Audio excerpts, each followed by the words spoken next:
ప్రకృతి, స్త్రీలు, బతుకమ్మ. ప్రకృతిని స్త్రీలతో పోలుస్తారు.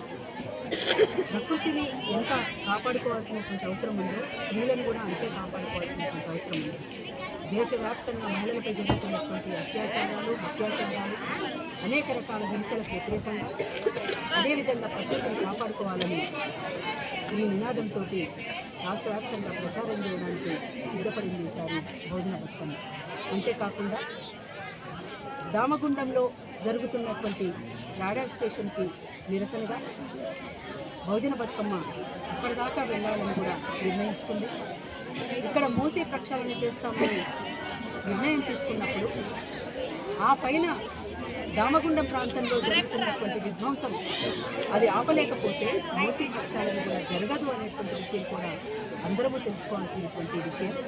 అందుకే ఇది హైదరాబాద్ చెరువులను, కుంటలను రక్షిద్దామని చెప్పేసి ఏ రకంగానైతే ప్రభుత్వం తీసుకున్న నిర్ణయం, అదే రకంగా రాష్ట్ర వ్యాప్తంగా కూడా ఉన్నటువంటి చెరువులను, కుంటలను, వాగులను, వంకలను, గుట్టలను, మన అడవులను కాపాడుకోవడానికి కూడా ప్రజల భాగస్వామ్యాన్ని కోరుతూ ఒక ప్రకటన చేయాల్సినటువంటి అవసరం కూడా ఉంటుందని బహుజన బతుకమ్మ తెలియజేస్తుంది.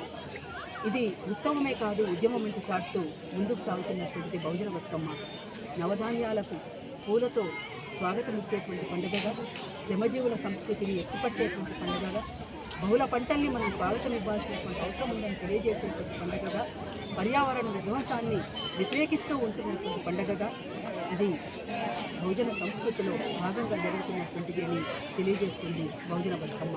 అందుకోసం ఈ ఉత్సవంలో ఇందులోనే కాదు, ఇది ఉద్యమం అంటూ సాగుతున్నటువంటి ఈ మహోద్యమంలో అందరం కూడా భాగస్వామ్యం కావాలని మరొకసారి బహుజన బతుకమ్మ తెలియజేస్తుంది. జై బహుజన బతుకమ్మ, జై జై తెలంగాణ.